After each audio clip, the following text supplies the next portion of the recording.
अस्सलामुअलैकुम नाज़रीन, मैं Haider Bhatt Guraya and Pansota law associate से आज के टैक्स बुलेटिन के साथ आपकी खिदमत में हाजिर हूँ और हमारे साथ मौजूद हैं सर जाहिर रसूल गुराया जो कि एडवोकेट हाई कोर्ट हैं, FCMA है। आज के टैक्स बुलेटिन में हम लेके आए हैं आपके लिए सर FBR और सिंध रेवेन्यू बोर्ड का आपस में सेल टैक्स के मुतालिक कोई झगड़ा चल रहा है, इसकी क्या नौयत है। फेडरल बोर्ड ऑफ रेवेन्यू और सिंध रेवेन्यू बोर्ड, इनके दरमियान में झगड़ा ये है कि टूल मैन्युफैक्चरिंग उस पे जो FBR कहता है कि toll manufacturing supply of goods है और सप्लाई ऑफ गुड्स पे सेल टैक्स एक्ट 1990 लागू होता है और इस वजह से उस टैक्स को कलेक्ट करना और उसको उसकी चार्जेबिलिटी वो जुरिस्डिक्शन है फेडरल बोर्ड ऑफ रेवेन्यू की। Whereas Sindh revenue board, उसका जो क्लेम है वो कहता है कि टोल मैन्युफैक्चरिंग एक सर्विस है और सर्विस के ऊपर जो सेल टैक्स चार्ज होगा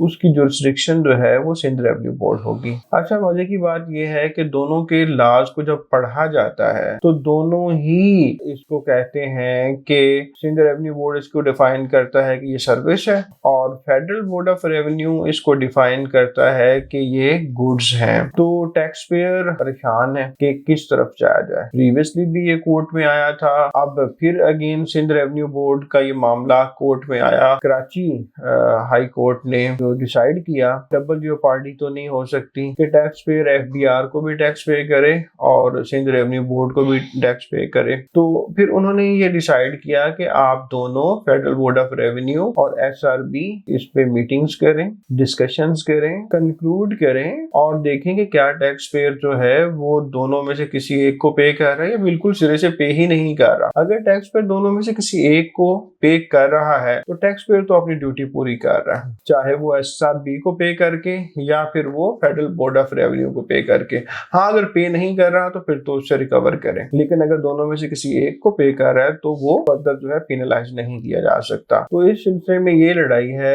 इसी तरह PRA की भी लड़ाई होने जा रही है फेडरल बोर्ड ऑफ रेवेन्यू की लड़ाई। मीन के जो कॉन्फ्लिक्ट है कि who will receive the revenue, कौन कॉम्पिटेंट है as per law, as per the constitution of Pakistan, किसके एक्सचेकर में जो चार्ज होकर टैक्स जो है वो जाएगा। देखते हैं कि फर्दर क्या क्लैरिटी लेके आते हैं। लेकिन प्रीवियस जो है उसमें यही था कि फेडरल बोर्ड ऑफ रेवेन्यू को ही सपोर्ट किया गया था कि टोल मैन्युफैक्चरिंग जो है वो फेडरल बोर्ड ऑफ रेवेन्यू उस पर कंटिन्यू करेगा टैक्स को चार्ज करना सेल टैक्स में और वही फिर उसके नेशनल एक्सचेकर में चला जाएगा। तो देखना फिर ये है कि जब नेशनल एक्सचेकर में जाता है, अंडरस्टैंडिंग डेवलप हो जाती है इनमें, तो NFC के थ्रू उसका कुछ पार्ट प्रोविंसेस को भी चला जाता है। लेकिन फिर प्रोविंस कहता है कि वो मुझे पार्ट ना मिले बल्कि मुझे सारे का सारा, अगर सिंध में अगर कोई सर्विसेज रेंडर हो रही हैं तो वो सिंध में आए और PRA भी यही कहेगा कि जो PRA में पंजाब में हो रहा है वो हमारे पास आए।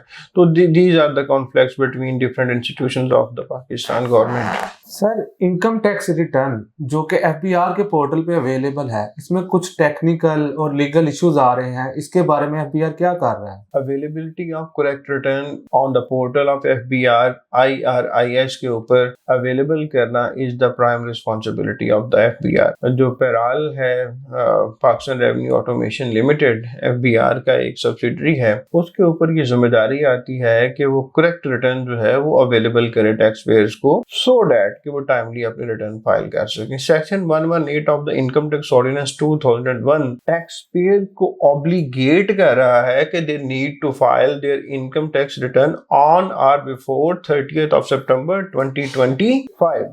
हर साल यही होता है कि 30 सितंबर तक गोशवारे जमा करवाने होते हैं इंडिविजुअल और AOP ने अपने टैक्स ईयर के हिसाब से। यहाँ अगर टैक्स पेयर की रिस्पॉन्सिबिलिटी है कि वो अपने गोशवारे जमा करवाए, तो रेगुलेटरी बॉडी है जो highest revenue collection body of Pakistan है FBR की, उसकी भी रिस्पॉन्सिबिलिटी है कि उनको वो सिस्टम प्रोवाइड करे, इंटरफेस प्रोवाइड करे जिस पर वो करेक्टली अपने रिटर्न को सबमिट करवा सके। अब अलबत्ता कि जो रिटर्न का फॉर्म अपलोडेड है आईआरएस के ऊपर वो मिस कैलकुलेशंस कर रहा है, इनकरेक्ट कैलकुलेशंस कर रहा है। उसमें जो फार्मूलाज हैं, फीड हैं, जो उन्होंने पैरामीटर्स लगाए हुए हैं, वो as per the income tax ordinance 2001 वो काम नहीं कर रहे। इसलिए कराची टैक्स बार एसोसिएशन उसने लीड किया और they wrote a letter to FBR higher ups कि इसको देखें और इसको ठीक करें, सो डैट कि टैक्स पेयर जो अपने गोश्तवारे जमा करवाना चाह रहा है वो टाइमली कंप्लायंस कर सके। सर, एफबीआर को जो टारगेट मिला था रेवेन्यू कलेक्ट करने का,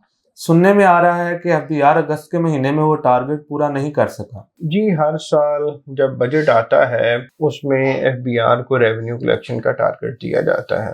एफबीआर बेसिकली टैक्स कहाँ कहाँ से कलेक्ट कर रहा होता है। एक एफबीआर जो है वो income tax, mainly sale tax, और फिर फेडरल एक्साइज ड्यूटी और कस्टम ड्यूटी, ये इसके मेजर टैक्सेस हैं। इनके थ्रू रेवेन्यू की कलेक्शन कर रहा होता है। अब जो 12 महीनों का टारगेट होता है पूरे टैक्स ईयर का, उसको डिवाइड कर दिया जाता है मंथ्स के ऊपर, तो 12 महीने बन जाते हैं। तो हर महीने का टारगेट जो है वो एलोकेट किया जाता है। 29 को ये महीना ऑलमोस्ट खत्म हो गया था, क्योंकि मेजर अदारे जो हैं वो सैटरडे एंड संडे ऑफ करते हैं, चाहे बैंकिंग सेक्टर हो या इस तरह हो, उसकी कुछ ब्रांचेस ओपन होती हैं, बाकी तो बंद होती हैं। और इसी तरह बाकी गवर्नमेंट के अदारे भी और नॉन गवर्नमेंट ऑर्गेनाइजेशंस भी, प्राइवेट सेक्टर भी हफ्ते में 2 डेज जो है वो लीव पे होता है। But I mean to say that कि जो अचीव होना था वो हो गया। 950 बिलियन रुपीस इकट्ठे करने थे एफबीआर ने अगस्त 2025 में, लेकिन जो मेरी न्यूज है उसके मुताबिक 886 बिलियन रुपीस एफबीआर इकट्ठा कर सका है। 64 बिलियन का शॉर्टफॉल आ गया है। शॉर्टफॉल मीन के वो इतने शार्ट पैसे इकट्ठे किए हैं रेवेन्यू के, जो एफबीआर को अगस्त में एलोकेटेड थे। अगर हम पूरे साल की कलेक्शन जो है एफबीआर की उसकी तरफ जाएं तो 14,131 बिलियन रुपीस टारगेट है। तो अब देखते हैं कि अगर यही मोमेंटम कंटिन्यू रहता है तो एफबीआर ऑब्वियसली अपने शार्ट जो टारगेट है उसको overall over the year miss कर जाएगा। इसकी वजूहात क्या हैं?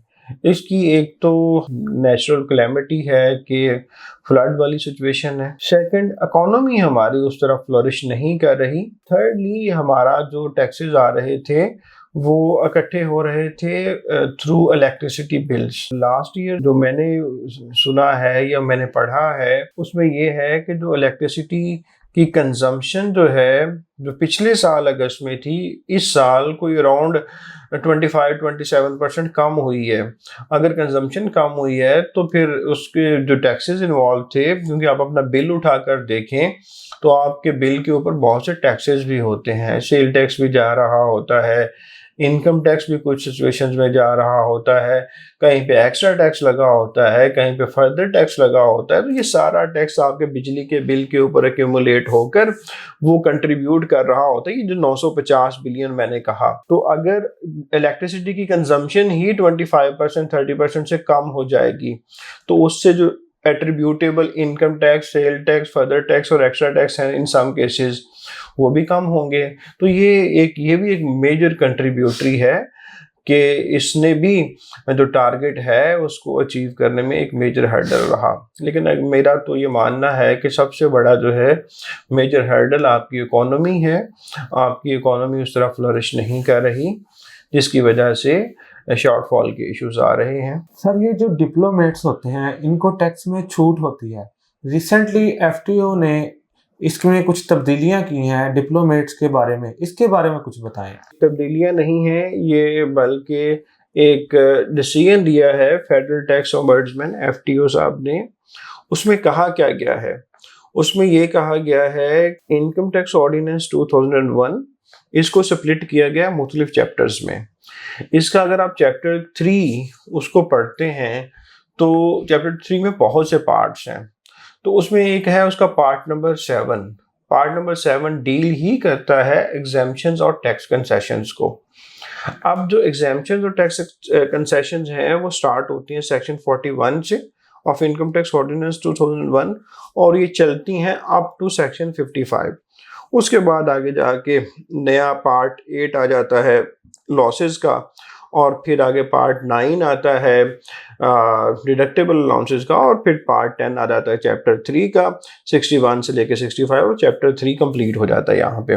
तो मेरा रेलिवेंट पार्ट जो है एग्जाम्पशन एंड कंसेशन के रेलिवेंट वो है part 7 of chapter 3 of income tax ordinance 2001। इसका सेक्शन 42 जो है ना वो डील करता है diplomats and United nation officials. ये जो डिप्लोमेट्स है ना, लाइक ये जो कुवैती डिप्लोमेट्स थे, उनका कोई टैक्स कटा तो उन्होंने एफटीओ को जाके कंप्लेंट कर दी कि जी आपका लॉ जो है इनकम टैक्स ऑर्डिनेंस 2001 वो तो मुझ पे लागू ही नहीं होता, तो आप मेरा टैक्स जो है ये एफबीआर जो मुझसे टैक्स ले रहा है उसको मना करें। तो फेडरल टैक्स ऑम्बड्समैन ने बिल्कुल, उन्होंने कहा जी हाँ हम देखते हैं। तो उन्होंने स्टडी किया और उन्होंने देखा कि हाँ आपको तो एग्जाम्पशन हासिल है, तो जिनको एग्जाम्पशन हासिल है उन पे तो टैक्स नहीं होगा।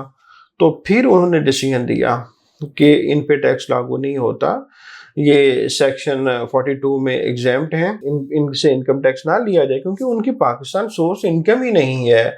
उनको तो गवर्नमेंट ऑफ कुवैत जो है वो सैलरी दे रही है, पाकिस्तान में मौजूद है, वो इस्लामाबाद में है वो, but they are receiving their salary from Kuwait, not from Pakistan government or from any Pakistan private institute. No. They are receiving their salary from Kuwait government. So उनके ऊपर तो यहाँ पे टैक्स नहीं होगा। तो इसलिए फिर उन लोगों ने कुछ बैंक अकाउंट्स ओपन किए हुए थे। हमें पता है कि बैंक से अगर हम 50,000 से ज़्यादा की अमाउंट विड्रॉ करेंगे with in a day or within 24 hours, and if you are an inactive taxpayer, then जो आप अमाउंट निकलवाओगे ना उसका 0.6% बैंक विद होल्ड कर लेगा, because you are a non filer. तो ये बैंक ये इम्प्लीमेंट कर रहा था वो जो डिप्लोमेट हैं उनके ऊपर। तो उन्होंने फिर यहाँ ये बात रेज की एफटीओ में कि बैंक को रोकें कि वो मेरे अकाउंट से पैसे निकाल के वो ना एफबीआर को दे। 1 लाख रुपया निकालता हूँ उसमें से 600 बैंक विद होल्ड कर लेता है और एफबीआर को दे देता है कि बिकॉज यू आर इनएक्टिव। मुझे तो एक्टिव इनएक्टिव के चक्कर में पड़ने की जरूरत ही नहीं है, because I am not having any Pakistan source income and I am exempt from income tax ordinance 2001। So इसको फिर एफटीओ ने अपहोल्ड किया, और अपहोल्ड करने के बाद उन्होंने जो है वो एफबीआर को कह दिया कि आप इनके अकाउंट से ये विड्रॉल करते हैं तो इनके ऊपर टैक्सेशन ना करें। तो ये वो सारा सिनेरियो है जो कि एफटीओ ने डिप्लोमेट के साथ किया। जी नाज़रीन, आज के टैक्स बुलेटिन में सिर्फ यही न्यूज़ थी। इंशाल्लाह कल नए टैक्स बुलेटिन के साथ आपकी खिदमत में हाजिर होंगे। इजाज़त चाहते हैं, अल्लाह निगहबान।